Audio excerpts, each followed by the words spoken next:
여호와여, 나의 영혼이 주를 우러러 보나이다. 나의 하나님이여, 내가 주께 의지하였사오니 나를 부끄럽지 않게 하시고 나의 원수들이 나를 이겨 개가를 부르지 못하게 하소서. 주를 바라는 자들은 수치를 당하지 아니하려니와 까닭없이 속이는 자들은 수치를 당하리이다. 여호와여, 주의 도를 내게 보이시고 주의 길을 내게 가르치소서. 주의 진리로 나를 지도하시고 교훈하소서. 주는 내 구원의 하나님이시니 내가 종일 주를 기다리나이다. 여호와여, 주의 긍휼하심과 인자하심이 영원부터 있었사오니 주여 이것들을 기억하옵소서. 여호와여, 내 젊은 시절의 죄와 허물을 기억하지 마시고 주의 인자하심을 따라 주께서 나를 기억하시되 주의 선하심으로 하옵소서. 여호와는 선하시고 정직하시니 그러므로 그의 도를 죄인들을 교훈하시리로다. 온유한 자를 정의로 지도하시며 온유한 자에게 그의 도를 가르치시리로다. 여호와의 모든 길은 그 언약과 그 증거를 지키는 자에게 인자와 진리로다. 여호와여, 나의 죄악이 크오니 주의 이름으로 말미암아 사하소서. 여호와를 경외하는 자 누구냐? 그가 택한 길을 그에게 가르치시리로다. 그의 영혼은 평안히 살고 그의 자손은 땅을 상속하리로다. 여호와의 친밀하심이 그를 경외하는 자들에게 있으며 그의 언약을 그들에게 보이시리로다. 내 눈이 항상 여호와를 바라보면 내 발을 그물에서 벗어나게 하실 것임이로다. 주여, 나는 외롭고 괴로우니 내게 돌이키사 나에게 은혜를 베푸소서. 내 마음에 근심이 많사오니 나를 고난에서 끌어내소서. 나의 공고와 환난을 보시고 내 모든 죄를 사하소서. 내 원수를 보소서. 그들의 수가 많고 나를 심히 미워하나이다. 나의 영혼을 지켜 나를 구원하소서. 내가 주께 피하오니 수치를 당하지 않게 하소서. 내가 주를 바라오니 성실과 정직으로 나를 보호하소서. 하나님이여, 이스라엘을 그 모든 환난에서 속량하소서. 아멘. 오늘 우리가 읽은 이 시편 25편은 크게 5 부분으로 나눠 볼 수 있습니다. 1절부터 3절까지 주님의 응답을 기다리는 시편 기자의 노래가 있고 4절부터 7절까지 주님의 가르침을 구하는 그런 모습이 나타납니다. 8절부터 11절, 그리고 12절, 15절, 16절, 22절 이렇게 5 군데로 나눠서 볼 수 있는데 이것은 학자마다 또 의견이 다 다르기 때문에 굳이 이렇게까지 볼 필요는 없구나. 그러나 우리가 시편을 이해하기 위해서 나누는 것임을 기억하시기 바라고 이해하시기 바랍니다. 오늘 다윗은 이 하나님께 기도하는 내용이 나타납니다. 이 기도는 단순히 기도가 아니라 단순한 그냥 우리가 하는 단순한 기도의 그런 모습이 아니라 아주 간절히 기도하는 모습이라고 할 수 있습니다. 왜냐하면 오늘 본문에 기록한 나의 영혼이 주를 우러러 보나이다 하는 표현 때문에 그렇습니다. 많은 이스라엘 사람들은 기도할 때 자신의 손을 들어 기도를 합니다. 이런 모습들은 예수님 시대에도 서기관과 바리새인을 통해서 기도하는 모습들이 나타나게 되죠. 마태복음 23장에는 이런 모습을 잘 기록하였고 또 그런 모습을 가지고 예수님은 또 가르치십니다. 이들은 기도할 때 많은 사람들이 지나다니는 시장들로 나가게 되죠. 그리고 손을 들어서 기도합니다. 그래서 많은 사람들에게 의해서 이 사람들이 자기들이 거룩하다는 것, 자기들이 하나님께 날마다 기도하고 있다는 것, 시간을 잘 지켜서 기도하고 있는 그런 사람이라는 걸 보여줍니다. 나중에 마태복음을 통해서 왜 그렇게 기도하는가 또 자세히 설명할 수 있는 기회가 있기를 원합니다. 그러나 오늘 이제 다윗은 이스라엘의 이런 모습들보다 보통 기도하는 그런 모습이 아니라 나의 영혼이라는 표현을 사용하게 되죠. 단순히 손을 들어서 기도하는 것이 아닌 나의 영혼이 하나님만을 바라고 간구하고 있다는 자신의 모습을 나타내고 노래하고 있습니다. 특별히 오늘 본문에 기록된 우러러보다 하는 내용은 원래 히브리어 단어로 나사라는 뜻을 그 구음을 가지고 있습니다. 나사의 원형으로서 사용되는 이 단어인데 이것은 시제를 보면 미완료형입니다. 아직 완료가 되지 않은 형태라는 말이죠. 히브리어는 이 단어를 사용함으로 인해서 멈추지 않고 지속적으로 하나님께 향하여서 기도하고 하나님만을 바라보고 있는 다윗의 모습을 이야기하고 있습니다. 여러분 이것들만 기억해 봐도 이 단어만 우리가 잘 묵상해 봐도 하나님께 기도하는 모습이 다윗은 포기하지 않는 거구나. 포기하지 않고 하나님께 끝까지 기도했구나. 그 상황은 참으로 절박한 상황임에도 불구하고 하나님께 바라보고 멈추지 않고 지속적으로 하나님을 향하고 있구나라는 것을 우리는 잘 알 수 있습니다. 그러면서도 우리의 기도의 내용과 우리의 기도의 모습을 비교할 수도 있겠죠. 우리 스스로 어떻게 하나님께 기도하고 기도해야 하는 자리에 나오는지, 중간에 포기하는지 아니면 멈춰서고 있는 것인지 우리는 생각해 볼 수 있습니다. 하나님으로부터 오는 그 은혜만을 바라보고 있다는 것을 우리는 기억할 수 있습니다. 이런 면에서 우리의 예배와 많은 부분이 비슷하죠. 우리도 하나님만을 바라보고 오늘 또 우리에게 은혜를 베풀어 주시기를 위해서 또 그렇게 베풀어 주실 은혜를 사모하는 마음으로 예배의 자리에 서고 또 예배의 자리에 설 뿐 아니라 그 자리에 서서 하나님께 기도하게 되는 겁니다. 다윗은 2절에서는 하나님을 의지한다는 고백을 하고 있습니다. 이 말은 시편 22편 4절에서 5절까지 말씀을 기억나게 하고 생각나게 합니다. 주님을 의지하는 것은 그냥 주님께서 우리의 보호자 되시니까 의지한다 이런 것을 넘어서서 그의 언약하신 그 약속을 붙드는 의미가 여기에 담겨져 있습니다. 언약의 말씀, 그 언약하신 그 약속을 근거로 주님 앞에 도우심을 바라고 또 기도하고 있는 모습을 나타낸 거죠. 주님은 자신의 약속을 지키시는 분이시고 또 다윗은 그런 주님의 의도를, 하나님의 의도를 분명히 알기에 이와 같은 고백을 하며 기도하고 있는 겁니다. 우리도 이와 같은 모습으로 오늘 기도의 자리에 서기를 원합니다. 하나님은 그 언약하신 것을 반드시 지키시는 분임을 믿고 잊지 않고 또 그 하나님께 간구하는 시간이 되기를 바랍니다. 그리고 다윗은 이렇게 얘기하죠. 부끄럽지 않게 해달라는 고백을 또 한번 고백하고 또 간구하게 됩니다. 왜냐하면 다윗은 지금까지 살아오면서 하나님만을 바라보고 살았기 때문에 그렇습니다.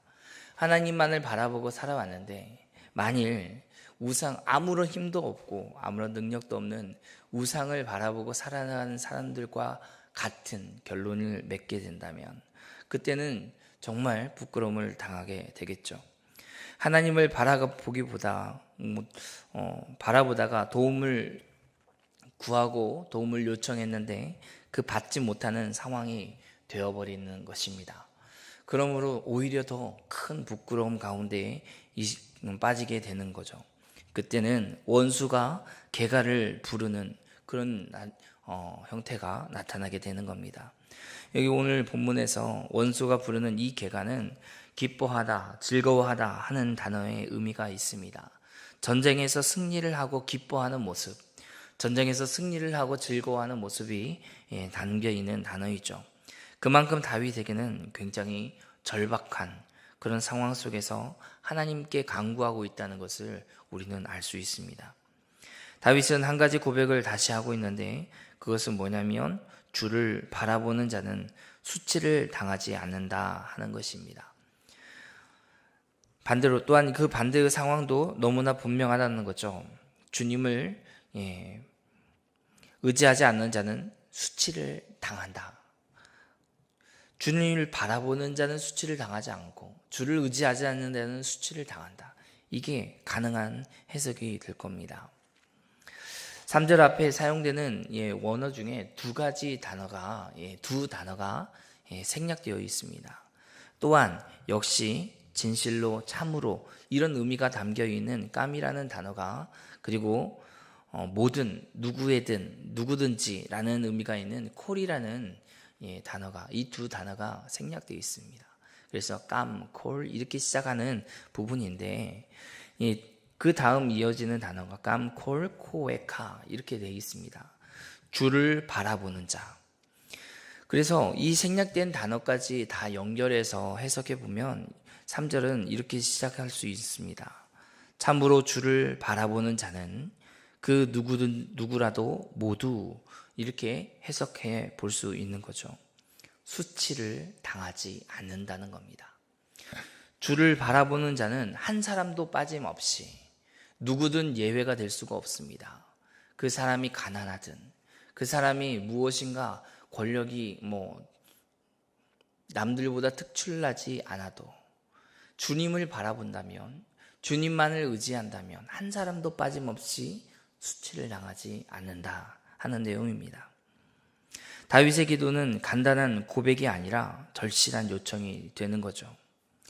참으로 주를 바라보는 자는 그 누구라도 수치를 당하지 않기 때문에 지금은 다윗은 그것을 의지해서 하나님께 간구하고 있습니다. 그러나 그럼에도 불구하고 하나님을 바라보는 일을 멈추지 않고 있는 겁니다. 오늘 우리가 드리는 기도와 우리가 드리는 예배에 하나님의 은혜를 바라보고 하나님만을 바라보는 우리의 모습과 다윗은 어떻게 크게 다른가요? 아니면 동일한 모습으로 하나님 앞에 서고 있습니까? 오늘도 우리가 믿음의 선배였던 다윗의 모습과 같이 하나님 앞에 믿음으로 기도하고 또 믿음으로 예배하며 하나님의 은혜를 간구하는 자가 되기를 바랍니다.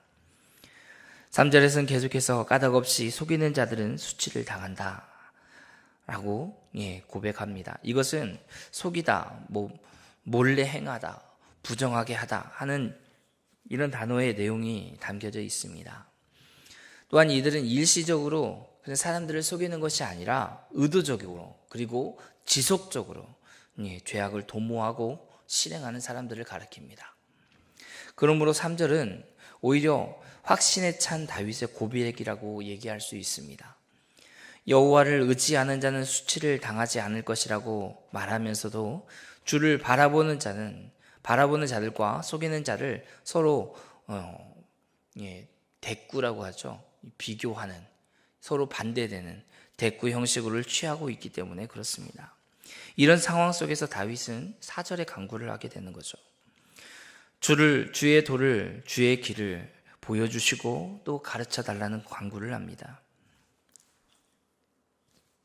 다윗의 이와 같은 간구는 자신의 생각과 경험을 따라서 하나님을 알아가는 것이 아닌 것을 요구하고 있는 거죠. 오히려 거짓에 치우치지 않는 삶을 살아갈 수 있도록 인도해 달라는 기도입니다. 가르쳐 달라는 이 단어 또한 단련하다, 연마하다 하는 때리다, 벌하다 이런 의미가 오히려 더 담겨 있습니다. 그래서 이 원형을 따르자 보면 가르쳐 주소서 하는 말은 징계와 훈계로 그리고 연단의 방식으로 가르쳐 달라는 거죠. 우리가 생각할 때 가르쳐 주십시오 라는 말을 할 때는 어쩌면 우리가 이제 습관적으로 어떤 의미로 받아들이냐면 주입식 교육을 해달라 하는 의미로 받아들이게 됩니다. 왜냐하면 우리가 그렇게 배워왔으니까요. 칠판에 쓰고 그것을 모두 암기하고 암기한 것을 시험 보고 그렇게 해서 주입식 교육을 받아왔던 우리에게는 이 가르쳐달라는 내용이 그렇게 가르쳐달라는 내용처럼 들릴 수 있습니다. 그러나 본문에 나오는 이 가르쳐달라는 것은 징계와 훈련 그리고 연단의 방식으로 가르쳐달라는 거죠. 단련하는 겁니다. 연마하는 겁니다. 이런 의미가 본문에 담겨 있기에 이런 관점은 더 이상 더 나아가서 주님을 따라가는, 주님이 보여주시는 그 길, 그리고 주님께서 보게 하신 그 주님의 뜻을 따라서 살아갈 수 있는 힘을 더해달라고 기도하고 있는 겁니다. 5절에서는 다윗의 또 다른 간구가 나타나게 되죠. 주의 도나 주의 길, 이것과는 또 다른 주의 진리를 지도해 달라고 요청하고 있습니다. 이 진리는 공직함, 그리고 공평함, 확고부동함의 의미가 또 담겨져 있는데, 다윗은 하나님의 말씀을 곧 그 말씀대로 자신이 행할 수 있도록 관심을 가지고 자신의 삶을 지도해 달라고 요청하는 것입니다. 5절에서는 주님께서 보여주신 그 길을 따라갈 수 있는 힘과 능력을 또한 구하고 있는 겁니다. 왜냐하면 하나님은 구원의 하나님이시기 때문에 그렇죠. 이것이 5절에 기록되고 있는 부분입니다. 다윗은 종일 주를 기다리고 주님을 신뢰하고 있는 것을 우리가 볼 수 있죠. 2절과 3절에서는 다윗의 의인들의 그런 승리와 악인들의 패망에 대해서 너무나 확고하게 믿고 흔들리지 않는 모습을 볼 수 있습니다. 그럼에도 불구하고 아직 마지막까지 승리하는 모습이 보이지 않는, 확신할 수 없는 그런 상황인 것 같습니다. 계속해서 이와 같은 고백을 하면서 끝까지 아직 그런 상황이 도래하지 않았지만, 그럼에도 불구하고 하나님은 그와 같은 일들을 이루실 것이다. 반드시 의인이 하나님을 의뢰하는 자들의 수치를 당하지 않게 하실 것이다 라는 믿음의 고백을 계속해서 해가고 있는 겁니다. 사랑하는 성도 여러분, 다윗은 하나님을 구원자로 고백합니다. 그리고 하나님을 향해서 늘 바라보고 있음을 고백하게 되죠. 단순히 한 번의 일회성의 그런 이벤트로 고백하는 것이 아니라 지속적으로 하나님만을 바라보고 있는 것을 우리가 기억한다면, 오늘 우리에게 주어진 이 하루, 오늘 하루 그냥 단 한 번 예배드린 것으로 만족하지 마시고 하나님 앞에 지속적으로 주님의 은혜를 간구하는 시간이 되길 바랍니다. 시간마다 하나님의 말씀이 선포되어질 때마다, 그리고 우리가 하나님 앞에 무릎으로 기도하여 나아갈 때마다 주님께서 우리에게 은혜를 베풀어 주시는 그런 놀라운 은혜를 또 기대하는 저와 여러분이 되기를 주님의 이름으로 축복합니다. 하나님이 또 우리의 구원자라고 고백하며 주님이 오시는 그날을 우리 또한 기다리기를 원합니다. 우리가 주님의 나라를 사모하며 살아가는 것처럼 하나님 나라가 아직 완성되진 않았습니다. 이미 그 나라가 이 땅 가운데 임했지만 주님은 다시 오신다는 약속을 하시고 하늘에 올라가셨죠. 그리고 그날이 오면 하나님 나라가 완성될 겁니다. 우리가 다윗의 고백과 같이 그날이 언제일지 모르겠으나 포기하지 마시고 그 나라를 바라보고 기도하고 또 이 땅 가운데 하나님 나라를, 그리고 주의 말씀을 따라 살아가는 그 일을 멈추지 않는 저와 여러분이 되기를 바랍니다. 오늘 우리에게 이와 같은 은혜와 능력을 더해 주실 하나님께 감사하는 마음으로 이 하루 믿음으로 승리하는 하나님 백성 되시기를 주님의 이름으로 축복합니다. 기도하겠습니다. 하나님, 오늘 우리에게 허락하여 주시는 이 말씀을 통해 우리가 다윗의 모습을 봅니다. 우리의 연약함과 우리의 부족함 너무나 많이 나타나지만 오늘도 말씀으로 가르쳐 주시고 깨닫게 하셨사오니 우리도 우리에 앞서 믿음으로 살아갔던 다윗과 같이 하나님, 우리도 주님을 의지하고 포기하지 않으며 지속적으로 하나님만을 바라보는 주의 자녀 되게 하여 주옵소서. 하나님의 신실하심과 그 긍휼하심으로 우리를 바라보시며 우리의 모든 죄악을 사하시고 또 주께 나오는 자들을 긍휼히 여겨주시는 주님이심을 우리가 아오니 포기하지 않고 또 낙심하지 않고 주님만을 의지하여 믿음으로 살아가는 주의 자녀 되게 하여 주옵소서. 감사드리며 예수님의 이름으로 기도합니다. 아멘.